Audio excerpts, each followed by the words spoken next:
Sir Harry Oakes struck out looking for gold all over the world until he struck it rich in the Kirkland Lake area of Northern Ontario. A millionaire by the roaring 1920s, he lived a lavish life until his shocking murder in the Caribbean. It turned into a real unsolved whodunit that's remained in the public's mind ever since. Historian Charlotte Gray's new book follows the trail. It's called Murdered Midas, a millionaire, his gold mine, and a strange death on an island paradise. And Charlotte Gray joins us now for more. So good to have you back in that chair. It's great to be here, Steve. I confess right off the top, I am one of the very few people, I suspect, in the province of Ontario who never heard of this guy. So let's start there. Who's Sir Harry Oakes? Sir Harry Oakes was a guy who grew up in Maine, and from a very young age, he was obsessed with the idea of finding gold. He was not a great student in school. He was somebody who didn't quite know what he wanted to do for a period. He studied medicine at one stage. He heard about the gold rush in the Yukon. And so in 1897, he went to the Yukon, too late for the Klondike, but he spent the next 15 years scrambling his way around the world, sort of chasing gold in all the different gold rushes in Australia, in South Africa. And then he gets to Northern Ontario because he hears there's been a mineral rush up there. And he, almost sort of by chance, he hears this news, but he also hears that there's an area around Kirkland Lake that where there are some claims that have already been made that are expiring, and that he has a chance to go for it. And he's enough of a geologist to know that the rock there really has potential, that it's carrying gold. And he stakes the claims on a night where it's minus 52 degrees in January 1912. And he's right. There's gold in them there rocks. There's gold in them there rocks. Got it. Now, I mean, I learned from your book that other books have been written about this guy. Movies have been made about this guy. What made you think there was something more to tell about this guy that hadn't already been told? Well, what, of course, mesmerized people for a long time was that he was murdered in the Bahamas, and the murder's never been solved. And gradually over the years, two things sort of emerged as the story about Harry Oakes. The first one was the brutal murder, which has never been solved. And the second thing was that he was a really nasty piece of work. And as his first biographer wrote, he deserved to die. And I came at it from a different point of view. I wanted to know, how did he get to be the richest man in the British Empire? And why has he left such a negative image? And I was particularly interested because, as you know, I'm actually sort of by nature a historian, and I'm always looking for incidents or people who can take me and take readers into part of Canadian history. And I wanted to write about mining in Canada. And Harry's career allowed me to explore the Ontario gold rush. I'd already explored the Yukon gold rush, which of course everybody knows about because of Jack London and Robert Service and Pierre Burton. And that's the one we have romanticized in our imagination. The Ontario gold rush of the early 20th century was, depending on sort of how you date it, between 10 and 20 times larger than the Yukon gold rush in the amount of gold produced. You slipped something into the middle of that answer that I don't want to let just slip by. You said he was the richest man in the British Empire. Not just the richest man in Canada, the richest man in the British Empire. At the height of his power, what was he worth?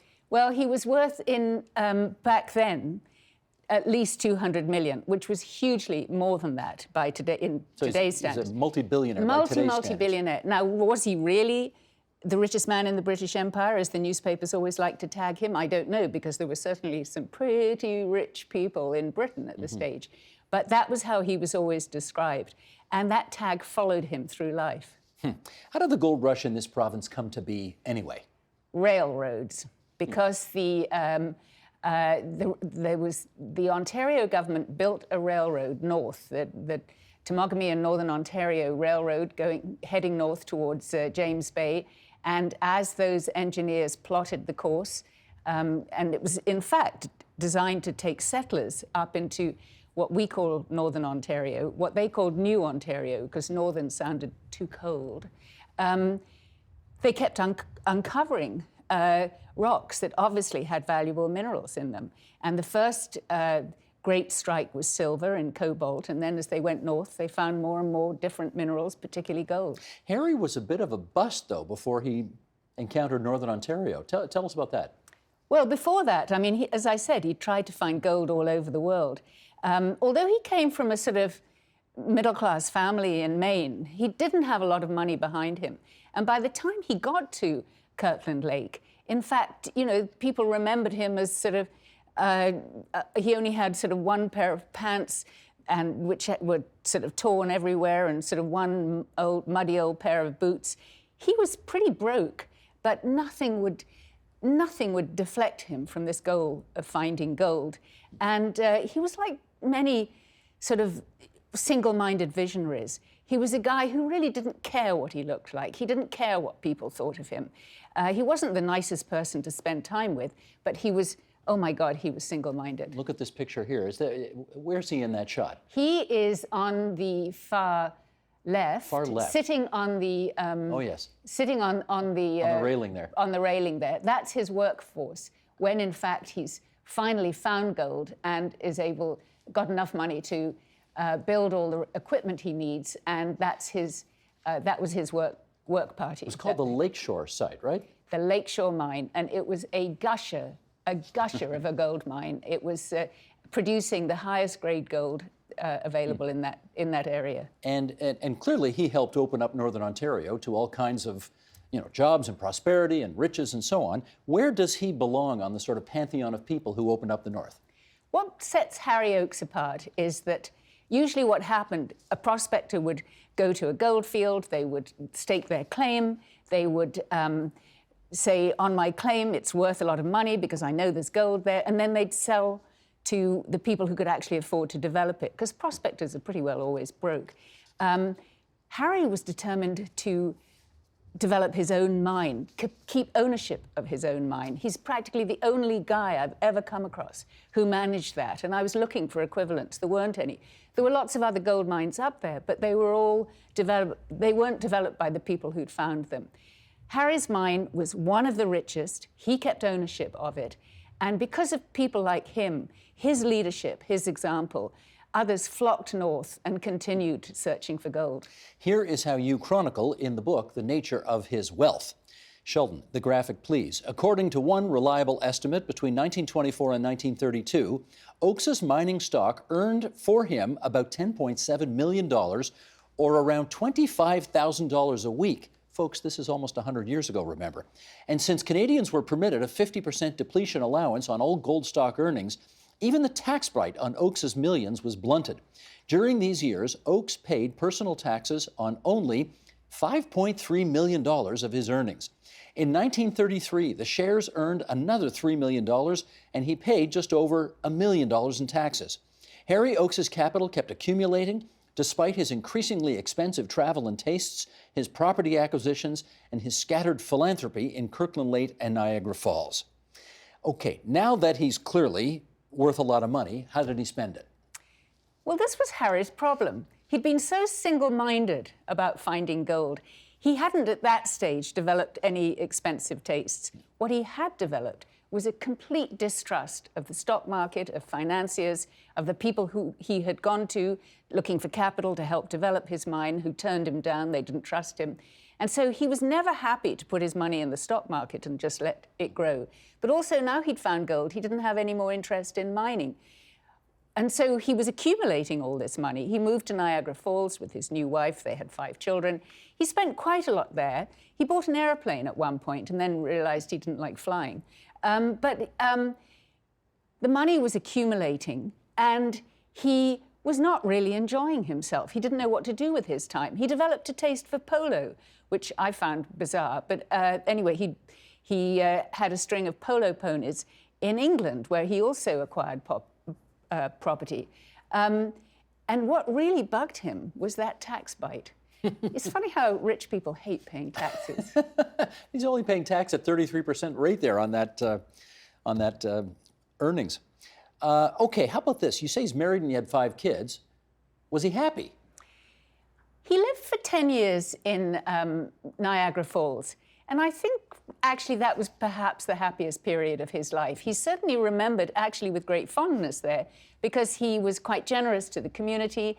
When you go to Niagara Falls, you can see Oaks Theatre near the falls. He endowed sports grounds, sports trophies. He provided work during the early years of the Depression there.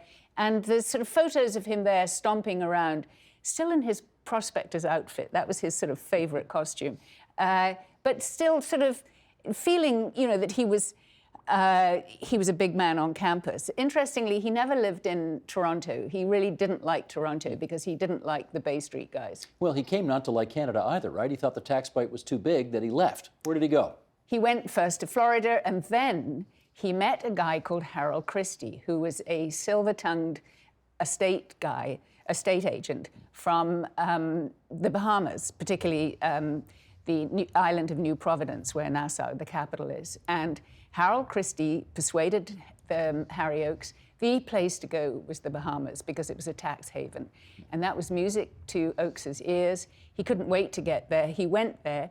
And within a few years, he actually owned 1/3 of the island of New Providence. And he discovered there something he loved to do, which was buying heavy equipment and tearing up the landscape. He started remodeling the landscape. He got into various real estate ventures with Harold Christie.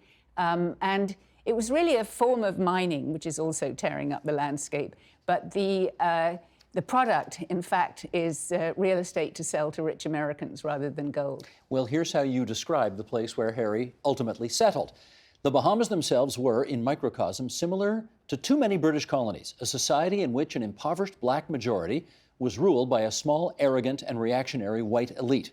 The governor of the Bahamas, appointed by London, was no more than a figurehead. For more than 200 years, the islands had been run by a handful of merchant families. Their offices and stores lined Bay Street, Nassau's main thoroughfare, and they dominated the House of Assembly and its inner circle, the Executive Council. The Bay Street Boys, as they were known, were indifferent to the conditions in which black Bahamians lived. In 1934, almost 9/10 of the island's 60,000 residents were black, but only a handful of them attended secondary school, and almost none met the property qualification to vote in the elections for the House of Assembly. Did any of this disturb him at all? I don't think it disturbed him. He wasn't a reflective guy or a guy with sort of political sensitivities. But he certainly wasn't going to pay attention to any of that sort of second-rate British snobbery that permeated the white elite.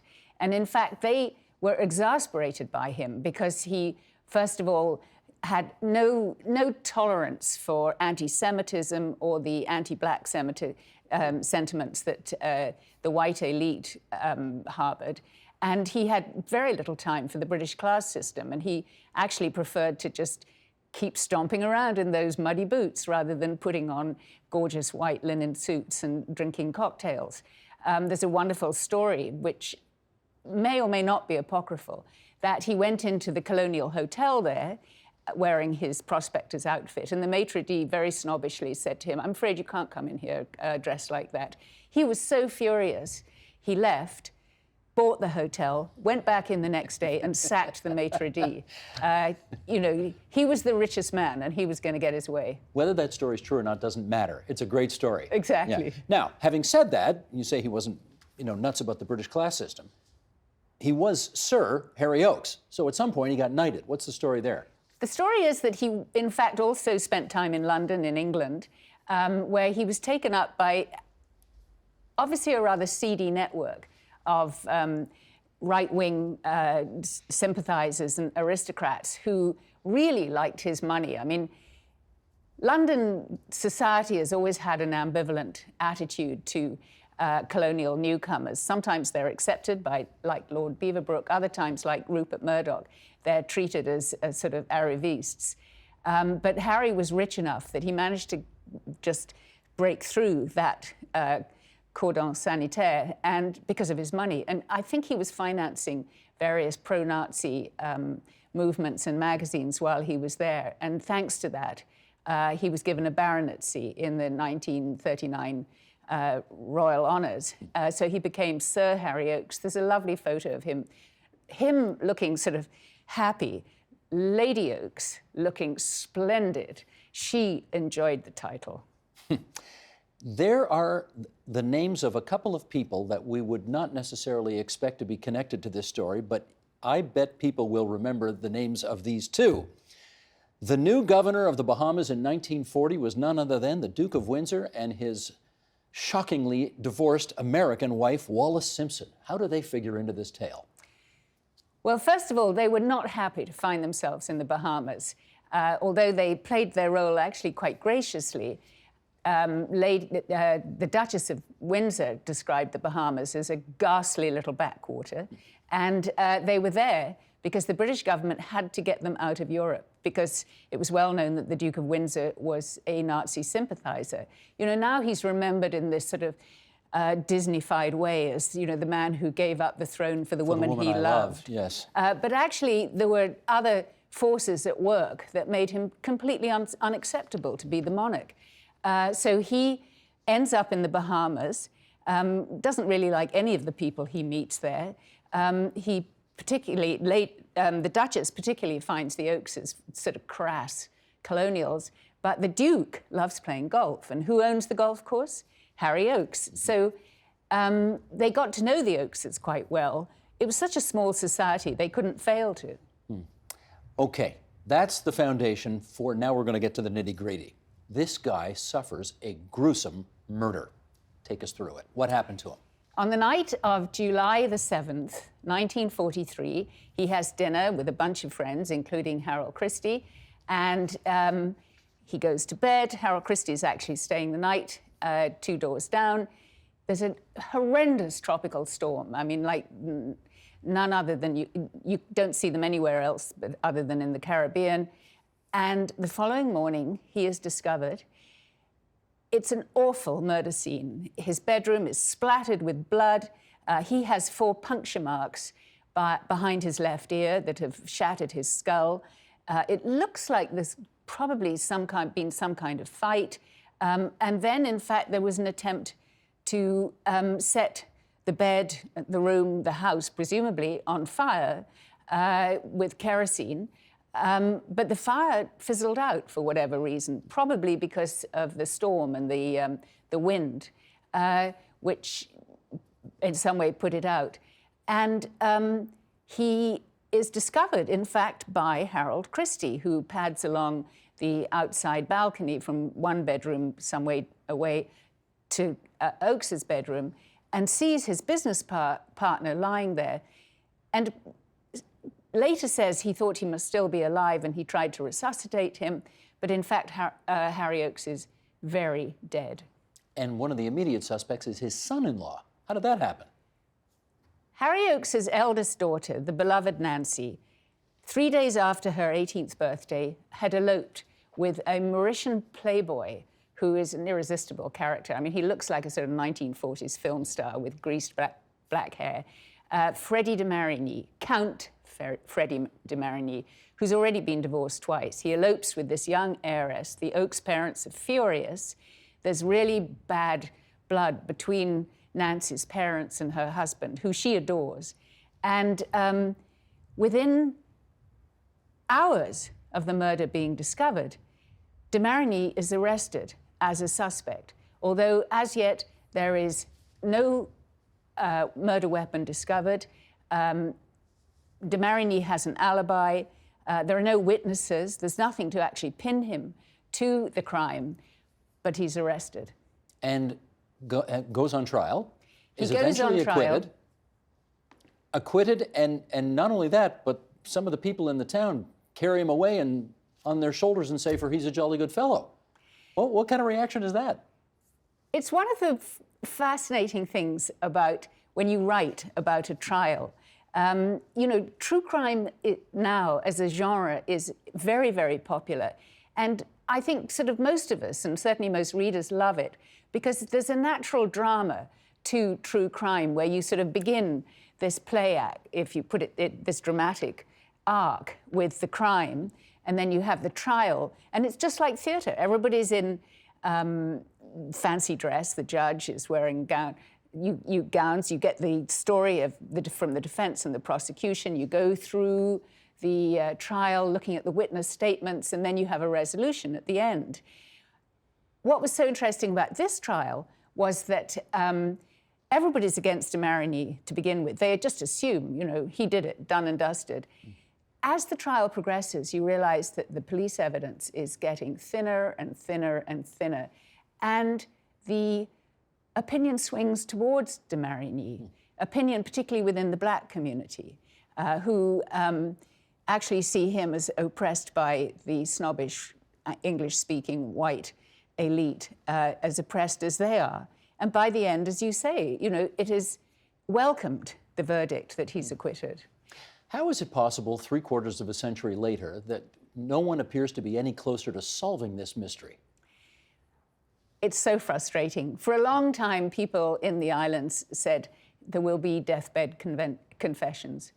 And apparently there never have been. There have been many, many theories. I trace in the book the different theories there have been and how they actually match the priorities of the time. Sometimes it was seen as being done by the mafia because in the 1980s everybody wanted a story just like The Godfather. Sometimes it was seen as currency manipulation.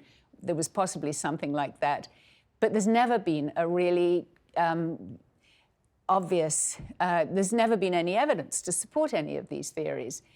I think what happened here was that the Bahamas, the people living in the Bahamas were so keen, and I'm here talking obviously about the Bay Street Boys and the white elite, they were so keen that none of their number should be fingered, that they always looked outside the islands to find the villain. And that's, what, of course, what had happened with de Marigny. He was just such a natural scapegoat because he didn't speak English properly. Okay, who do you think did it?